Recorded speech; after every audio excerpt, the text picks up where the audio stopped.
Courriel envoyé à tous le samedi 31 mai, ayant pour objet Xin Chào. Allô, allô. Xin Chào veut dire allô.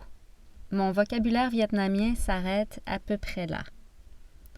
Bon, premièrement, on va mettre les choses au clair. Non, je ne me suis pas trouvé de petit vietnamien pour me tenir compagnie et je n'en rapporterai certainement pas un non plus. Pour ce qui est de votre deuxième question, je reviens au Québec le 25 juin au soir et je passerai probablement quelques jours chez ma mère. Paraît que je dois m'occuper de mon gros chat. Après donc la folie du linge, des sacs et sacoches, souliers, etc., j'ai passé quelques jours à Hue, un point central de la dynastie des Nguyen, qui régna longtemps sur le Vietnam. En passant, plus de 30% des Vietnamiens, je crois même que c'est plus près du 40%, portent le nom de Nguyen. C'est aussi le deuxième nom de famille en nombre à Montréal, si je ne me trompe pas. Là-bas, je suis allée visiter l'ancienne zone démilitarisée, qui séparait le nord et le sud lors de la guerre d'Indochine de 1949 à 1954. Ce fut pourtant une des zones les plus militarisées du pays. Quelle ironie! Encore aujourd'hui, on estime à 20% le territoire qui n'a pas encore été déminé. Chaque année, des gens meurent ou se blessent en défrichant leurs terres, par exemple. 15 millions de tonnes de bombes furent lancées sur le pays.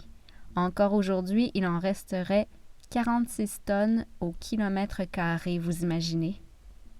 Et le fameux agent orange. De retour chez eux après la guerre, les habitants utilisaient les cannes pour mettre du riz, etc. Ils ne savaient pas ce que c'était cette poudre blanche dans les cannes. Résultat, des morts, des bébés naissants mal formés, etc. Donc, je voulais ensuite aller à Ninh Binh. J'ai pris un sleeping bus de touristes pour me réveiller à 150 km plus loin le lendemain matin. J'étais rendue dans la capitale et la fille à l'agence de touristes m'a pratiquement dit que c'était de ma faute, que j'avais passé devant. Quoi? C'était au beau milieu de la nuit, je suis touriste, comment je suis supposée savoir, moi? En plus, le chauffeur ou son assistant le savait, il avait lu mon reçu d'autobus. La fille m'a dit que des fois, ils oublient. Ça faisait la 3e fois que quelque chose du genre m'arrivait.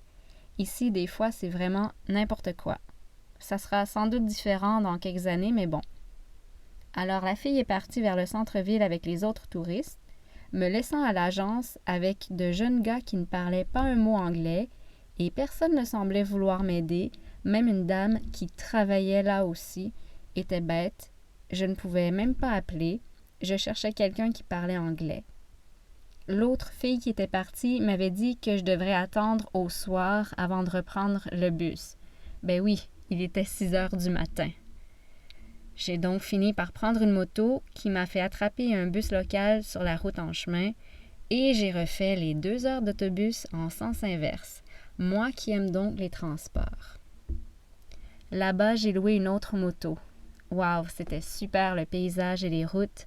En plus des motos et du monde qu'il y a partout, je devais aussi éviter les bœufs qui décidaient à n'importe quel moment de traverser le chemin. En passant ici, la TV est vraiment quétaine. En plus, il passe des romans savants étrangers et une voix de femme traduit par-dessus les autres voix, et elle traduit toutes les voix, en tout cas. J'ai vu la grotte d'Ayla, je crois. Ça, c'est une référence au roman Les Enfants de la Terre. Ouais, une grotte où ils ont retrouvé des restes d'humains et d'outils datant de milliers d'années. Je suis maintenant rendue à Hanoï, la capitale. C'est encore plus débile de se promener dans les rues car il n'y a pas de trottoir souvent. Ici, il y a une rue des jouets, une rue des biscuits et des chips, une autre des télévisions. Tout est séparé, c'est drôle. Et moi, j'ai la chance de loger sur la petite rue des viandes. Quelle odeur! Poissons, dont un qui a sauté hors de son bocal, même s'il lui manquait le tiers de son corps. Arc. Pâte de cochon, petit verre croustillant, pas de problème, on vous en coupe un morceau. Disons que ça ne passerait pas les normes au Québec. Bref, je trouve ça assez écœurant. Ici, les gens jettent tout par terre. Même dans les restos de rue, vous cherchez une poubelle, vous trouverez un tas de déchets et vous le lancez par-dessus. S'il n'y en a pas, jetez-le n'importe où, très tôt le matin, le soir aussi, les employés de la ville viennent ramasser le tout. Ici, ça s'appelle « Regarde où tu marches ». Voilà donc pour ce 3e récit. Et vous, comment allez-vous? V.